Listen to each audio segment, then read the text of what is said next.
Good day and welcome to the Q4 Juniper Networks Education and Certification Program webcast. Today's conference is being recorded. At this time, I would like to turn the conference over to Mr. Lawrence Russ. Please go ahead, sir. All right. Thank you very much, Pascal. So welcome, everyone. I'd like to thank you all for attending today's webcast. I'm Lawrence Russ, the Marketing Manager here at Juniper Networks Education Services, and we're excited that you joined us today. Just a couple of quick notes before we get started. You'll see there on your screen a questions for presenters box there. We'll be using that to take questions, so start thinking of the things you want to ask, and we'll address them either as we go or during Q&A session at the end of the webcast. Also, this session is being recorded, and we'll post a link to the recording on JNet in the Training, Certification, and Career Topics forum as soon as it's available. Plus, we'll post answers to all the questions asked of us today, even if we don't get to them during the live broadcast. So please take advantage, get your questions in, and when the recording's live, be sure to share it with your team members that could not make it today. So got a good group of folks here with me today. I'm joined by Elna Samuelsen, who's the Director of Curriculum, Certification, and Infrastructure here at Juniper, as well as Jasun Rutter, the Manager of Curriculum Development and Tech Lead for the certification. Two folks that can really answer just about anything training and certification related that you can think of. Plus, we're excited to have as our guest speaker today Keith Falter, the Managing Director for SDN and NFV Go-to-Market here at Juniper. He's going to be doing a great section on Network Functions Virtualization, or NFV for those of you that like three-letter acronyms. Got a lot of good things to cover today. We'll do a quick overview, kind of what's new in the world of certification. Then we'll have Jason with a course and certification programs update. I'll give a quick update on our Learning Bytes program, and then we'll turn it over for the balance of the call for Keith to talk about NFV. So at this point, I will go ahead and turn it over to Elna to get us going. Elna, all yours. Thanks very much, Lawrence, and thank you, everybody, for joining. It's been fun over the last few minutes to look at the chat window and see how many people we have joining from all over the world. Really appreciate you all taking the time to watch this webcast and listen to it. For anyone who was on the last certification webcast we had, I lost full power about 15 seconds before I was supposed to speak, so I totally missed my chance to say hello to everybody. Happy to report no technical issues here today. I just have this one slide. I wanted to just briefly talk about some of the enhancements we're making to the JNCP. We're really excited about these. The slide is brief. It shows just what is has already happened or is immediately coming, but we have more enhancements than what you see here. The first one that's already been announced is the change in our program to increase the validity of a credential from 2 to 3 years, and we completely removed the inactive phase. We believe this really streamlines the program and the whole process for our certified community, takes away any ambiguity about when one needs to recertify, and lengthens the length of the credential. So really excited about this. We have received a lot of good feedback. We know it was something that the community had been asking for a long time. Coming quite soon, here within the next few weeks, there are going to be a couple of announcements that anyone who is a certification holder is going to receive.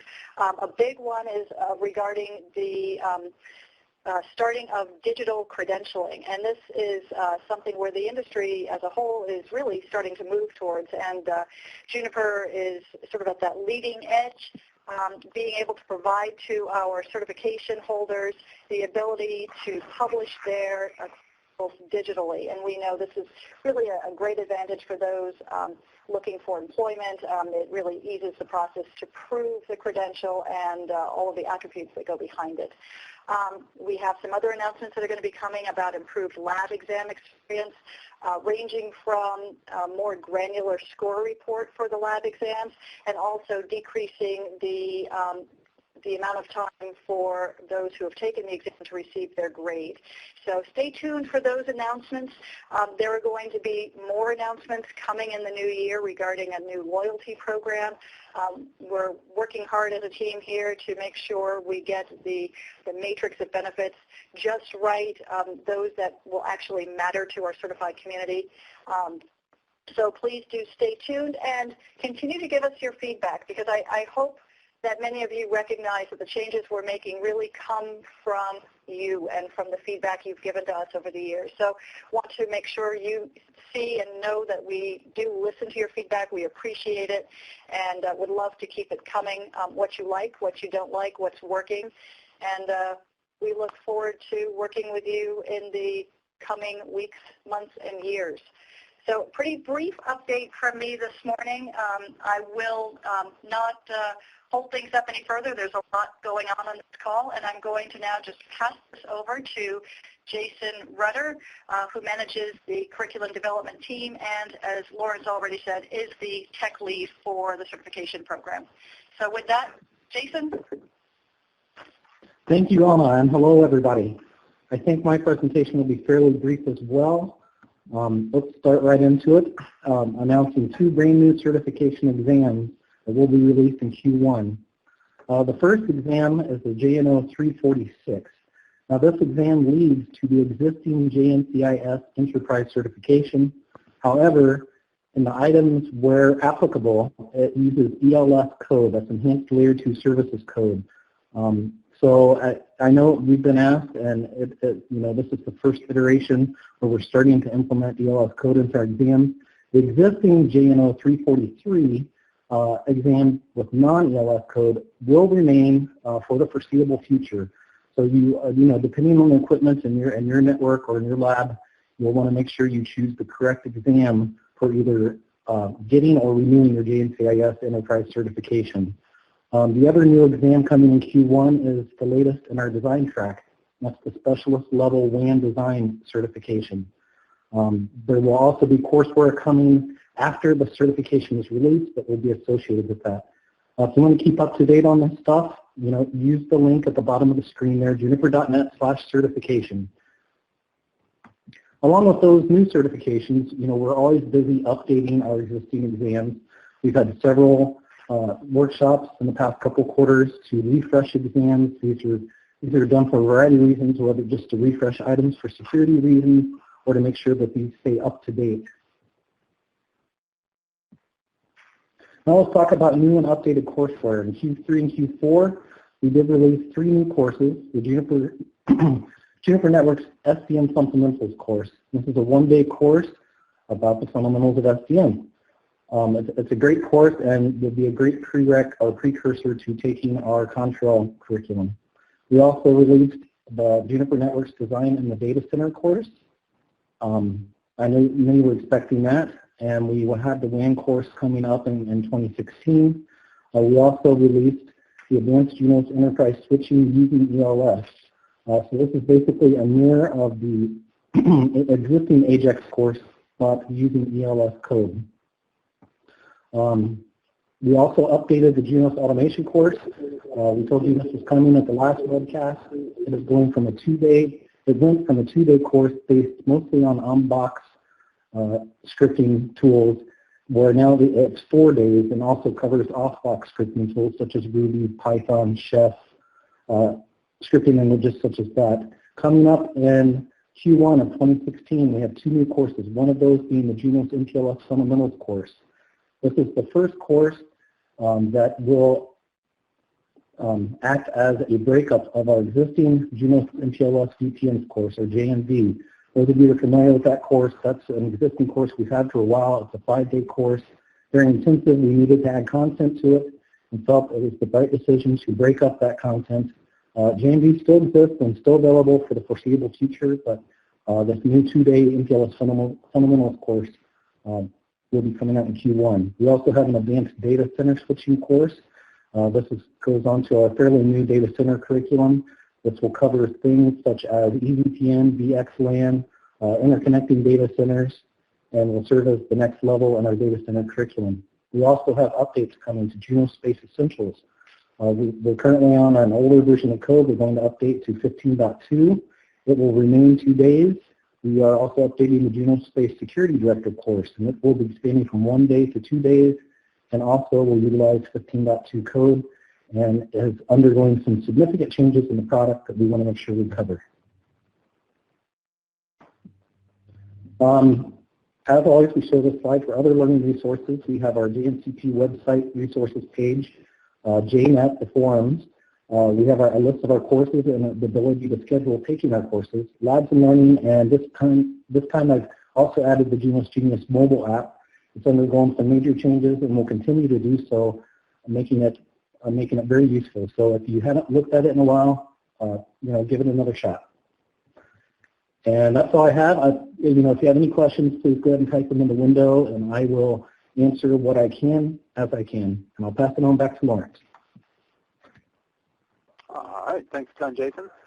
Yes, please leverage that questions for presenters box there. I see a few of them that have come in and some good affirmation of some of the changes that we made, so I'd love to see that. Just a quick update on the Learning Bytes program. Hopefully everyone is familiar with it at this point, but this is a great resource if you're not already taking advantage of these. Are small, kind of 5 to 12-minute recorded videos that combine a little bit of PowerPoint to show you about a particular piece of technology combined with hands-on either GUI or CLI demonstration at the end. All available for free, either juniper.net/learningbytes, or if you're a YouTube fan, YouTube/Juniper Networks, and you can click on the Learning Bytes playlist. This is just a quick rundown of the ones we've added since the last certification and education webcast, and you'll see there's a lot of different things across a bunch of different topics. So we've got security, we've got QFabric, we've got some NAT basics in there. We've even got a Learning Byte in Korean for the first time. So lots of good, lots of good learning options here at no cost. These go along with the approximately 140 other Learning Bytes that are out there. So if you're not already taking advantage of Learning Bytes, I highly recommend you do that. Again, juniper.net/learningbytes or youtube.com/Juniper Networks. And at this point, we're done with sort of the education and training related. I want to go ahead and turn it over to Keith Falter here at Juniper Networks, who's going to walk us through a good session on network function virtualization. So Keith, I will turn it over to you. That's great. Appreciate it very much. Hello to everyone. Really diverse group. Enjoying watching all the different locations flash up on the notes board. I think probably unfortunately in the last 10 years I've been to all of those locations, which has created quite a frequent flyer crisis for me. But anyway, thanks very much for joining today. And as you see from the title slide here, I'm going to call this a little bit about business value in reference to NFV. And the reason is that the way that we approach customers today and the way that NFV impacts their business and their networks is very different from other things that we've done in the line of step technology changes over the past couple of decades.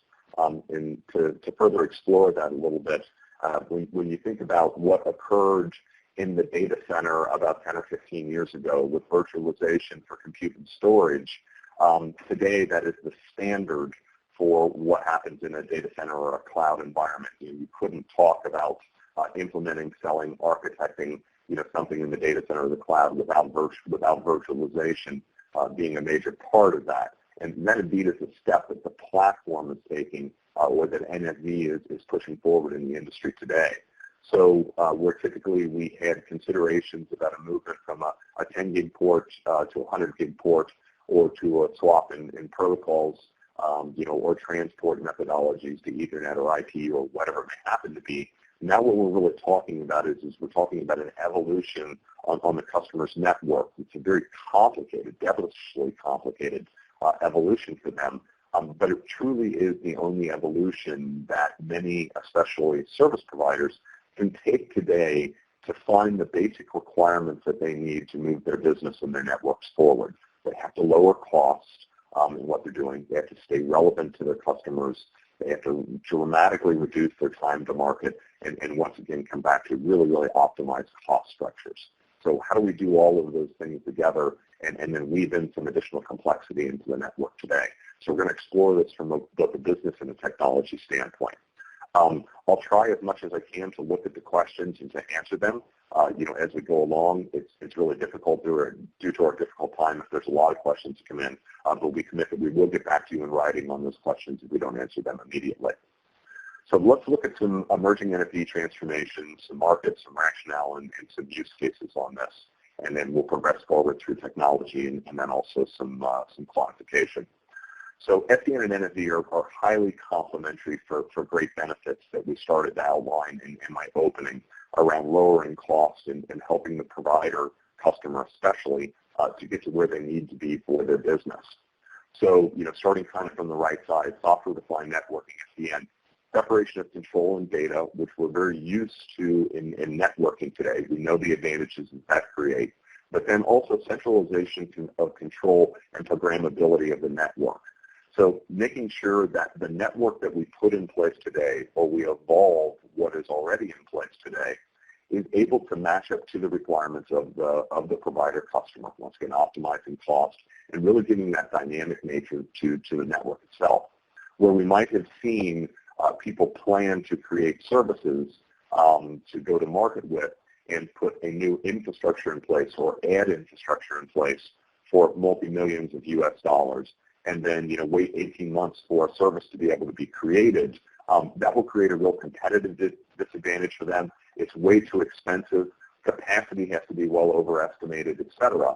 And that's some of the promise of SDN and NFV, is help them to control that evolution within the network itself. So that programmability leads to agility, and it's really one of the great features for the evolving network. NFV, or Network Function Virtualization itself, at the bottom, the way I like to refer to this is that NFV is the noun, Network Function Virtualization, and then VNF, Virtualized Network Functions, are the verbs, right, within this. I'll explain a little bit more as we go forward with this. So this is really location of the network functions to somewhat generic processing, either on the customer location or into the service provider cloud, as opposed to doing something always requiring prem equipment on the customer's location and all of that sprawl that occurs, and then a lot of the economic and financial repercussions of having that kind of sprawl, if you will. And then finally, open innovation. NFV and SDN has the promise of enabling a platform, regardless of whose platform it is, if it's constructed properly, to utilize the various network functions that customers today have somewhat hardwired. So if you have a Juniper platform, but you desire to have someone else's firewall, someone else's routing, someone else's load balancing, or if you choose to have 20 different people's type of virtualized network functions across that, the properly architected, constructed platform for NFV, evolved off the existing platform today, will allow those choices for the consumers, the service provider consumers, which really allows for that increased relevance in the marketplace. And we'll talk about why that word relevance is so much more important today also.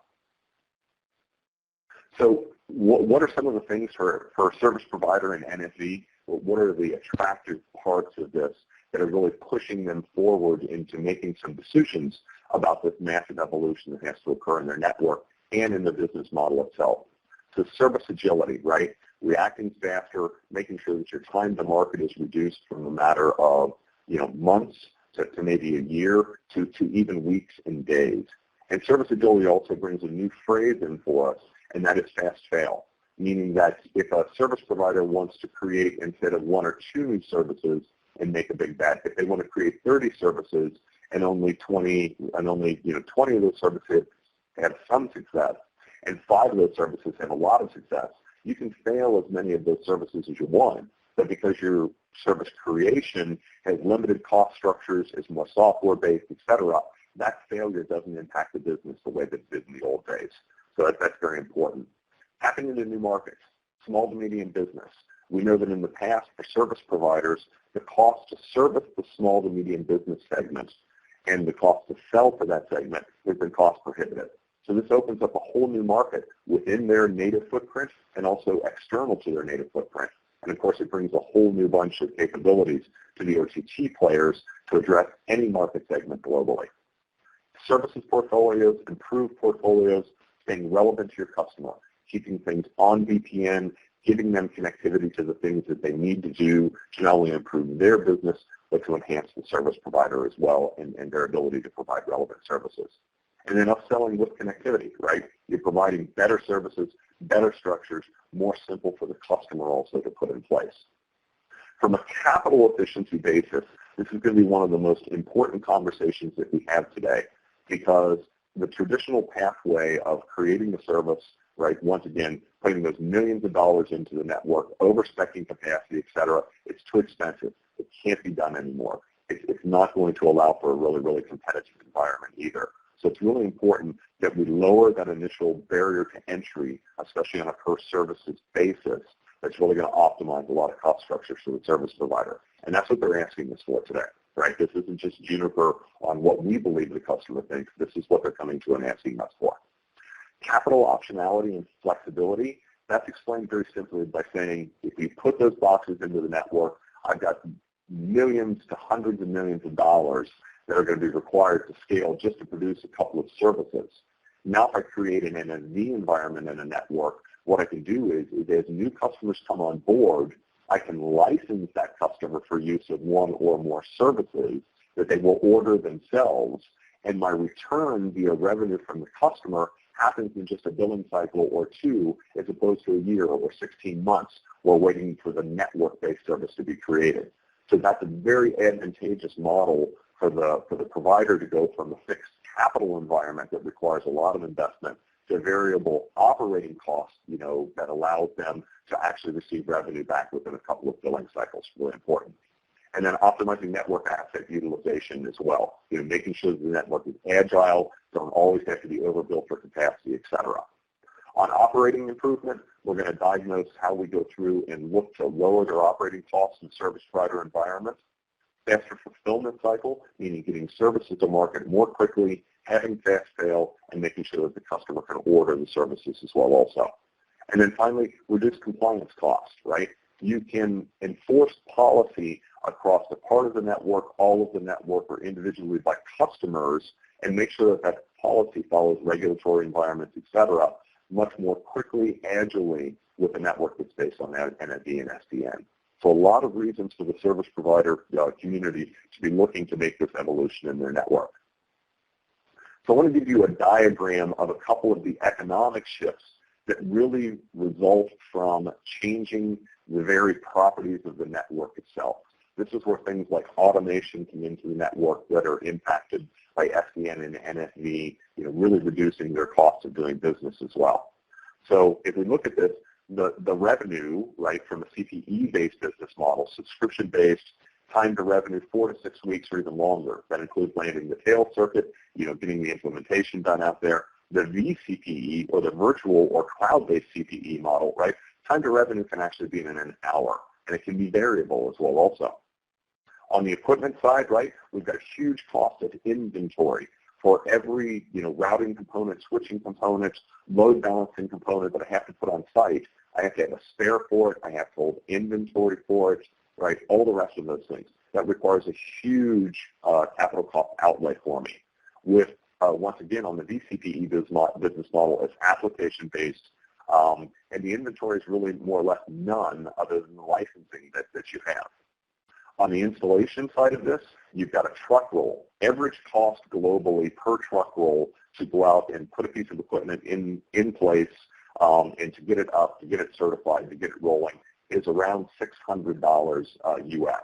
So with remote provisioning and all the rest of those things that NFV has the promise of in customer portaling, right, you have really no truck rolls anymore. You can do remote provisioning. You can do remote call home that allows you to be able to drive your customer's business much more quickly. So it's really a great model for the provider to reduce their costs, right? There's financing implications as well also, because you're not financing all that capital equipment, right? Now you're doing licensing once again. And then finally, because of all these things, and I'll show you a demonstration of why, what's really important to the service provider, especially at the top layers, the CTO, CIO, CFO layer of the company is that they're looking to drive operating margins much higher for their business. and to stay relevant to their customers. Both of those reflect on each other. So NFV and SDN has the ability to be able to drive both those benefits into the business. So how serious is the marketplace today, right? For the service provider themselves, right, there's all kinds of figures all over the marketplace, right? But I think the important ones are represented, you know, in the first circle. By 2018, SDN spend would be $11 billion. 93% of providers plan on deploying NFV. Now, in my role, thankfully, I work with most of Juniper's large strategic customers and some of our smallest customers. So in the past 2 years, I've probably visited over 100 service providers, you know, around the globe. New emerging markets like Indonesia, primary markets like Germany and the United States, et cetera. And what all of these customers are trying to figure is how do they evolve their network to find those benefits of NFV and SDN and still maintain the security parameters, the reliability parameters, you know, et cetera. So it's very real. And I think the best way to illustrate the realness of this as well also is to look at the far right side and see that SDN and NFV networking revenues, right, 44% CAGR through 2020, and they will be 8 times the growth rate of traditional network TAM. That's really important. Think about your platform, your network components. We're building this for, you know, instead of 2 to 3 years for a network core or an edge, we're building that for 8 years, you know, 9 years in existence and being able to add to it in an agile basis. So now we've got a way also to look at this and to say that this is how our service providers are going to create their revenues, and those that sell to service providers really, really need to pay attention to NFV. So our platform and our ideas behind this from a Juniper basis, right, is to make sure that we've provided a portfolio of services, you know, to the customer that enables them a great deal of choice. And this is where the word open comes in. If you think about a network that's in place today, what you want to have is you want to have a fully optimized core. You want to have a fully optimized and perhaps also consolidated, meaning mobility, consumer, business, et cetera, edge, you know, consolidated together. That really saves a lot of money. Then you want to be able to create a customer-relevant service portfolio that allows them not only to look at connectivity, but also the services that go behind connectivity, right? We're lowering OpEx, plus we're keeping the provider relevant through a new portfolio of services to them. When you think about it, once we've made the change to NFV into SDN and architected a network, you know, in that way, then what we're saying is that the customer will come back, they will get new services through, you know, NFV-based type of an environment. Then at that point, what they'll be able to do is that they'll look at traditional services like transport, probably security, load balance, et cetera. Those will be somewhat table stakes, the way that we would consider a secure line or a clear connection today. Then you have to stay relevant, and do that. You have to be able to keep your customer services on VPN. So the customer is going to want to order a lot more things to enable their own business and need to even lower their cost of doing business. The enterprise is facing the same challenges today. So if you look at the bottom blocks along this, networking services on the left are really kind of the table stakes. LAN, CDN, WAN optimization, et cetera. All those will be virtualized network functions on the edge of the network or perhaps distributed out to the customer's network. Security services, firewall, IPS, IDP, web filtering, unified threat management services, as we would call them. Those are value-add services that the service provider has a chance to upsell on basic NFV connectivity services. Then you've got mobility, right? You've got mobile device management. You've got WLAN services. You've got Wi-Fi and hotspot management. Many service providers today are seeking to inject their business into the ICT business of the enterprise as a channel because it's a way they can remain much more sticky to their customers, they can develop a tighter relation with the customers, and they can get into the LAN segment. One service provider recently said to me, we're not planning on providing Cat6 or copper into any of our customers whatsoever. We want to bridge to them through a VPN connection, hopefully that's ours, operate VLAN services, across the interior of their building, and then provide the applications to them that will really help their business, the enterprise business, to be optimized. And you can see that all the way across the continuum to the right-hand side for software as a service, machine-to-machine, Internet of Things, API exposure. And we have a lot of customers today that are working on those very topics and have announced efforts to really exploit this and to tie it back to NFV and SDN. So it's important about a portfolio of service and maintaining relevance. For Juniper, one thing that's extremely important also is to make sure that the customer understands that, in the past, you had a team of individuals on board at any service provider customer that would, be able to take equipment, upgrade the equipment, put the new equipment in place, architect a solution, maybe with minimal assistance, maybe a little bit of technology assistance of understanding moving from one protocol, to another protocol, or maybe, coming up with a new fiber, capability or a new optical strategy, something like that. But today what we're talking about is SDN and NFV changes the very foundations of the business itself. So how you make decisions around how much network you're going to spend are going to change. How you're going to make decisions around what services are going to be launched are going to be changed. So you have to be able to provide a services, advanced services, PS services, educational services that support this customer's transformation. It's a dramatic transformation for the customer, and they're looking for partners that really have the ability to show them how to do that, to prove to them that they've done it before, and to offer a variety of services that really helps them from assessing how the network is today to executing all the way to the end state of delivering revenue in the new optimized NFV and SDN environment. So what you see that from Juniper here today is a whole new set of services, right, based upon bringing expertise to the table that the provider customer may not have inherently within their business, may be difficult to attract because things like OSS, BSS, DevOps, et cetera, those new processes and the engineers that drive it are very, very tough to get in today's environment. And they're also tough to maintain in the employ of a service provider network as well. So having that whole surround of services that helps them get from evaluation to execution is paramount to our service provider customers. They come back and tell that all the time to us. So Juniper has created that portfolio of services to both educate and assist in delivery. So let's talk a little bit about the architecture behind the couple of flavors of NFV and what the hopes and aspirations are for each one of those. So I gave you a list here of what I consider to be the primary components. And mind you, I've used the word evolution several times through the talk today. And evolution meant to say, can you take a network that's in place today with an optimized core, with an optimized edge? So in the Juniper instance, that would be, perhaps PTX, a late generation T-series, and a good MX edge within it. But it can be a multi-vendor environment as well also. Can you take that and can you evolve that network rather than doing an entire retrofit or rather than making an entire decision to go a cloud and take the business out of that sector or take the business to market in that way? Can you evolve the existing network today? And the answer is a profound yes. And I think this is one of the value propositions or differentiators that you'll learn about from Juniper as well. So first is what we call cloud CPE. This is the VNF, right, or the basics behind there, the virtualized network function, right?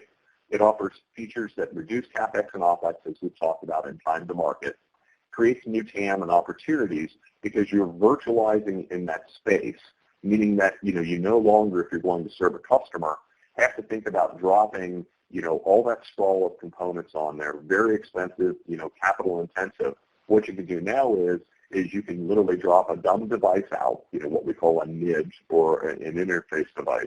And basically all you have to be concerned about in the cloud CPE environment, meaning where the VNFs are centralized in the cloud itself is that you've got an Ethernet in, Ethernet out device that has whatever level of functionality that you feel you require for tracking, et cetera, on the site itself. And everything else is originated from the cloud. A good example of this is the virtual SRX, right? So that's our SRX firewall. All of the functionality of the virtualization or the software version of this is identical to the prem-based, right?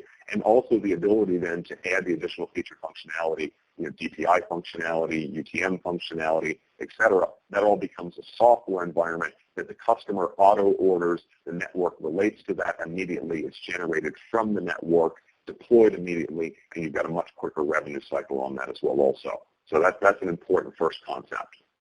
The next is for what we call distributed, right? There will be customers that still choose to have a prem component or need compute and storage on the prem itself. Suppose that they have, some type of a regulatory environment requirement, or suppose, their security requirements are to still have that device and the security property, within the proximity. So you can take a compute and storage device and you can place that on the customer site in a full range of those. There's anything from a single, VNF capable all the way up to a, multi, say 8 to 10, VNF capable box.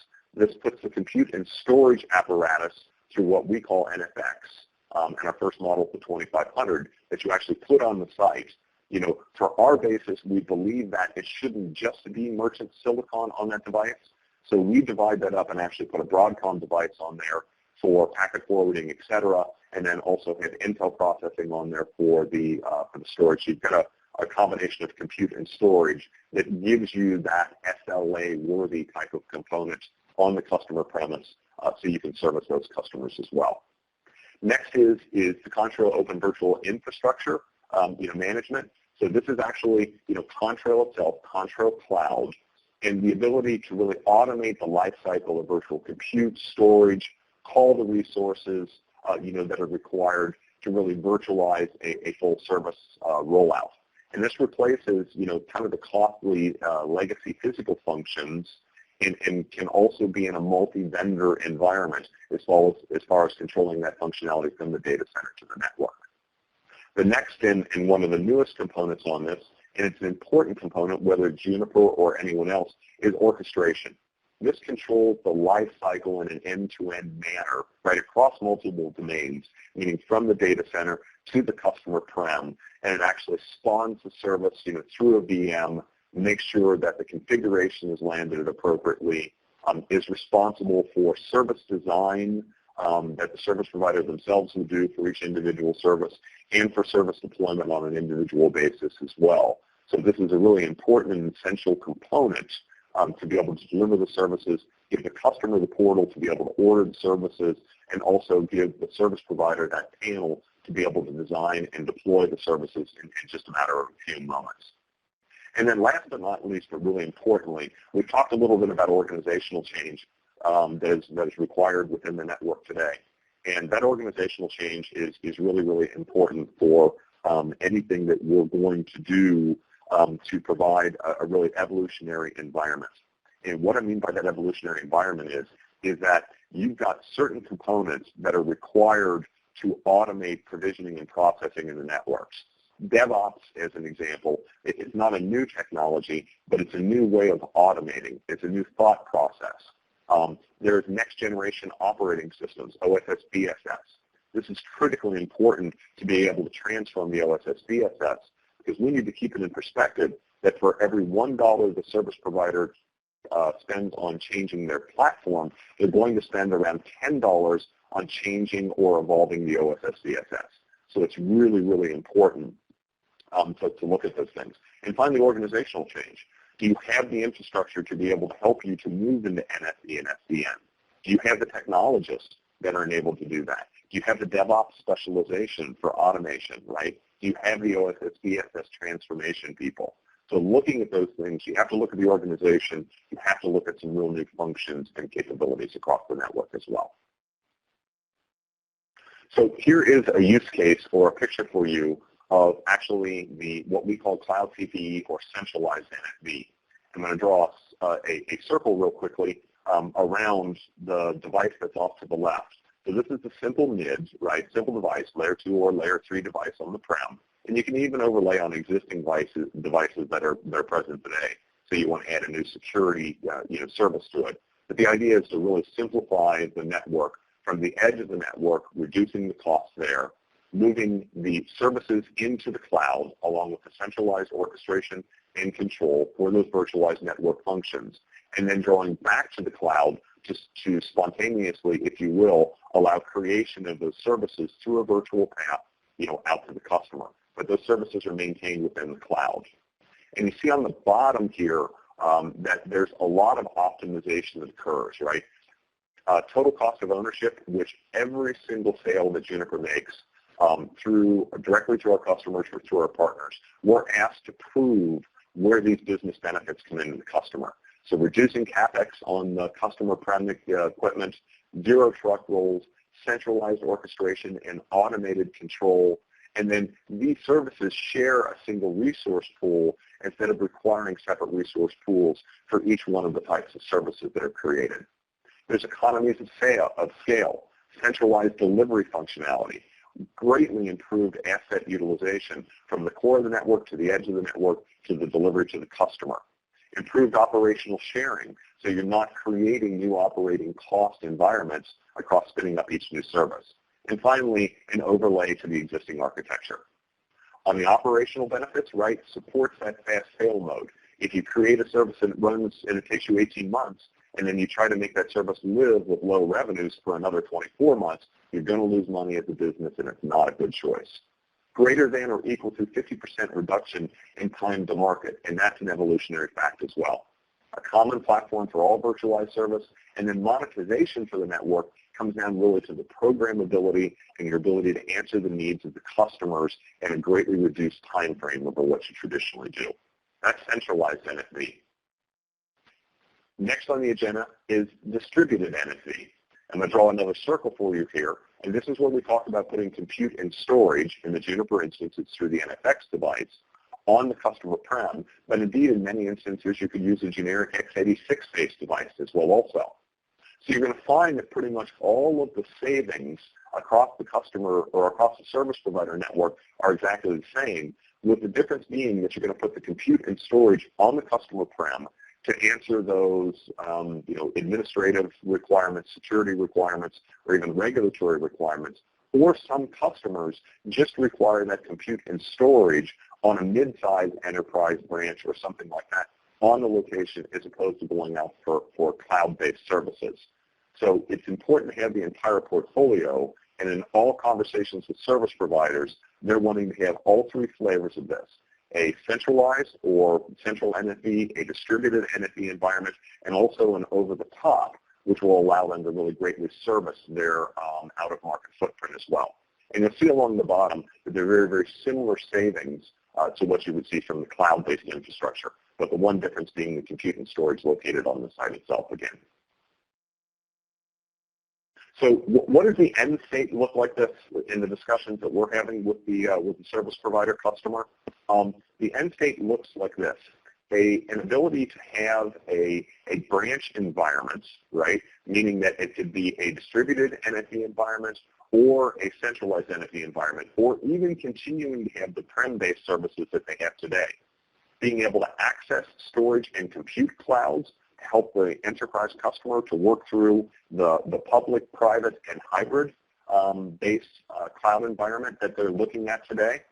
I have up at the top of this also Juniper Open Lab.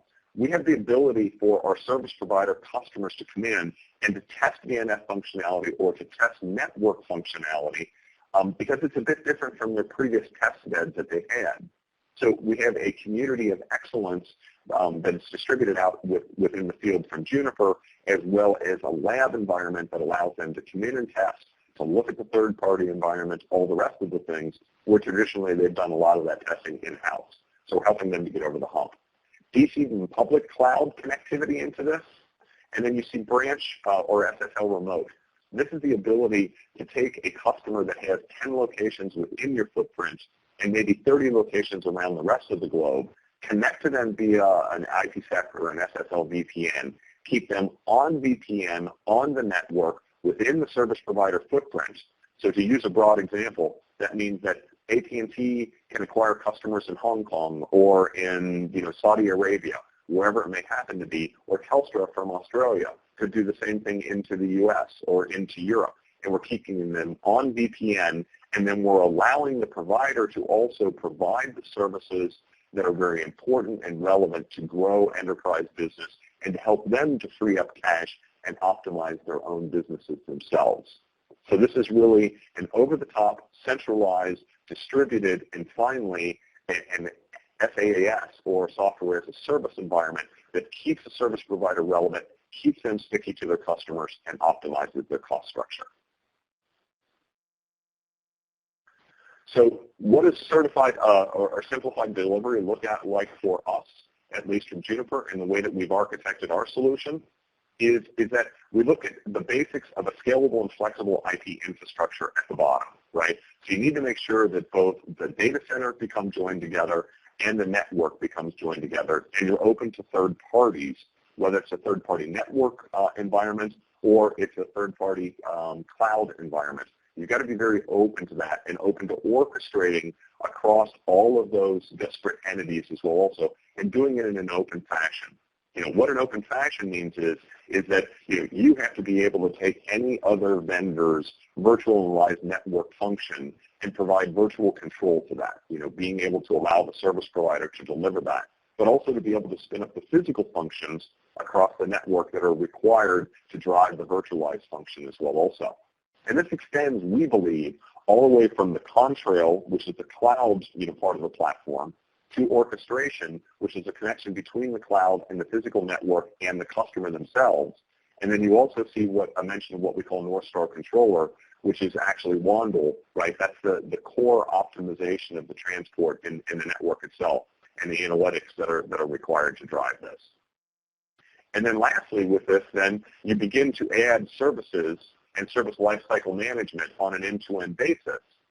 And what you end up with is that you end up with an entire end-to-end packages from services and lifecycle to optimization within the network itself and within the end-to-end capability to drive the services as well, meaning professional services, assessments, etc. So this is what we believe is required for service providers to really move forward and evolve their networks today. So what does the value analysis look like for this, right? Moving from technology into the actual value that the provider customer draws from this today. So I'm going to take you through something, and I want to do this at a high level because as we started this presentation originally, where the decisions are being made around implementations of network, changes in the very network infrastructure, changes in the service provider business, those decisions are being made much more at the CTO and CIO level as opposed to at the network engineering level where new equipment is just ordered to replicate the existing environment. Now we've got many more decisions being mandated at the top levels, and interestingly enough, the people that used to be at the bottom of the list, which were within the service provider, those that create the services, recommend the services, design the services, they were always dependent upon how much network was being built. But in the optimized network environment, the CTO or CIO turns to the people that design the services and say, right, how much network do we need to drive the services that you believe will create the greatest revenue and customer relevance opportunities for our business in a 5-year plan? So the paradigm's kind of flipping upside down a little bit. So we're being called upon all the time to be able to show a comparison between what happens in a traditional service provider environment network and an evolved or an NFV-SDN-based network. So if you look over at the left-hand side, one of the most important phrases within this particular diagram is perceived cost comparison, right? So the total hardware and software costs, right, have similar demand, and the services may be close or even higher in cost for SDN and NFV and traditional prem services today, right? You've got, as you see in the example today, on the left side, very low software costs, very high hardware costs, right? But we know that that's very capital intensive. Then on the right-hand side, you see VSRX, which is a DNS, our security. You see what we call nano or NFV infrastructure, right, which can be servers, software, orchestration, all the rest of those. Then you have the MID, the customer interface device, that is very, very low cost, and then even a much, much lower hardware cost environment, right? So this is the kind of comparison that our customers think about today. The real comparison is over on the right-hand side, though, right? You can see the same hardware and software costs that we see over on the left-hand side, but what you see is on the right-hand side, the costs for the virtualization and the infrastructure become variable. They become operational, which means that the customer doesn't have to sink all that money up front, wait for 3, 4, 5 years for a return on the investment. So they're going to invest as the network demands the investment, whether it's for infrastructure capacity or whether it's because the customer is ordering a new VNF, a new service, whatever it may happen to be. And so they're aligning their cost structures now to be variable. So they hit at the time of the demand rather than pre-planning that demand months or years in advance and overbuilding that infrastructure as well also, which has cost ramifications all the way across the business. So the reality of this then looks like at the end of the day when we talk with our customers about what the difference in cost structure is that if you look at a total revenue comparison, a 5-year comparison, this is using about 20,000 customers and a growth rate in NFV, still some of the same prem-based services as well. But what we see is we begin to replace more and more services with NFV-based as opposed to prem-based, right? Then the 5-year total revenue comparison really begins to jump up. You're opening new markets, right? You're driving new services into those markets. You're making more services and more relevant services available to your customers. So in a like-for-like scenario, you're going to see a significant improvement in revenue over a 5-year total period. But if you look at the margin comparison, and this is where service providers really make their monies, right? Gross margin grows, right, across the 5-year period of time. EBITDA, which is an extremely important measure for the provider of what's left from revenue, after we look at infrastructure and all the rest of the cost of providing it, right, that grows. And that's a consequential measure because the implementation in SDN and NFV has long-term impact even on shareholder value, which is what the CTO, CIO, and others at the end of the day are really trying to drive into. And then finally, 2 very important internal measures for the service provider, right, is operating margin, EBIT, right, is greatly improved, and the net margin, which is an extremely important measure of revenue and what's left for the business itself. Net margin improves greatly. This begins to get the service provider into the same types of a margin range as a Google or an Amazon, someone else, that creates 100% of their services based upon a DevOps or a software-based environment. And that's really where the service provider is wanting to get to today. To give you kind of a granular picture of this, right, and once again, these are generic, extrapolated from customer business cases that we've done. But when you look at the savings and how they're generated, on the left-hand side is a physical router versus a virtual router or a VNF router, right? And you can see the reductions in software and support, a huge reduction in operations, a huge reduction, a tremendous reduction in customer support, right? You've got a little bit of an addition because of software, licensing, and servers on the right-hand side. Install and provisioning becomes automated. Device cost becomes greatly reduced. So you've got about a 45% reduction overall when we look at a 5-year type of value for physical CPE versus virtual CPE. Physical firewall versus virtual firewall, the reduction is less because there's more software that's required on the security side of it. But then when you start to add in the operational efficiencies, the automation, the reduction in workforce that could be required, or the reassignment of workforce into new services, new capabilities in the service provider environment, the savings become really exponential. So there's great reasons to begin to look at SDN and NFV and actually move it. Kind of a parting statement or a parting shot here for you. Most service providers today are caught somewhere in the middle between traditional prem development and NFV development. They're doing a lot of testing. They're doing a lot of POCs. They're doing a lot of labs environments, right? And they're just now beginning to move towards launching services. A lot of that is because service provider business today is built in silos of IP, MPLS, TDM services, et cetera, and IP sits off to the side. Incorporating IT and beginning to consolidate a lot of that functionality and the OSS, BSS that drives it is a major initiative for the service provider. So that's why the timing is moving slowly as they begin to adapt their networks to adopt NFV services and SDN services and actually launching them into the marketplace. So we call 2015 the year of the whiteboard. We call 2016 the year of the POC and trial, and 2017 is the year that we expect a real hockey stick in deployment of all of these virtualized and centralized and distributed NFV type services.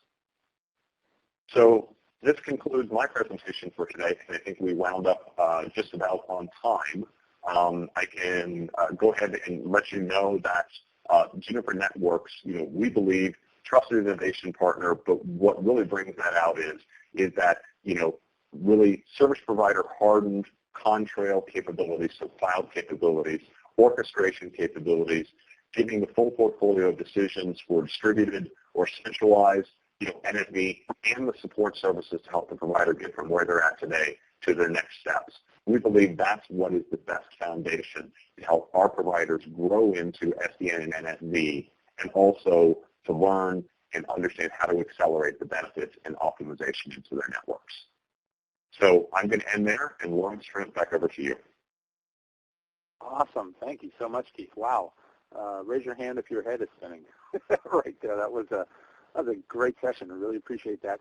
Appreciate you coming on board, Keith, and kind of walking us through that. And there's just so much to consider there. But good stuff. Feel free, if you have any questions, go ahead and put them in that questions for presenters box. We have about 2 more minutes.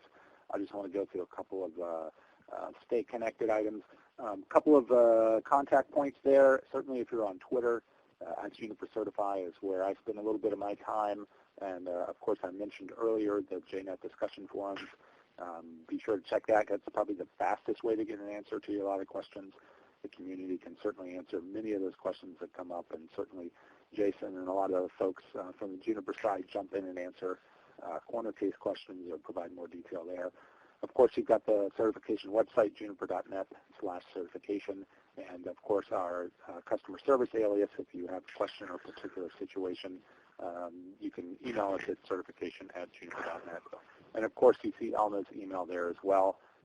As the owner of the program and head of all things development, you can also reach out directly to her if need be. So real quick, Jason, if I might put you on the spot, I saw lots of different questions. Any kind of summary thoughts around the questions that you want to kind of bring up, or just in general kind of thoughts as you were answering some of those questions?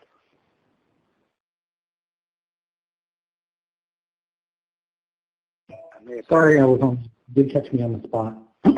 No, I don't think so. I mean, just to be clear, that the ELS certification, there's been some questions on that.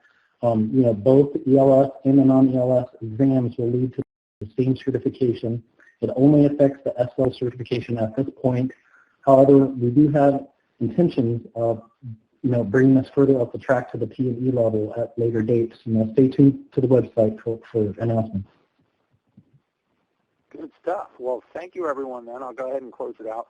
Just a quick reminder that there will be a recording of this session posted to JNet along with the PDF version of this presentation.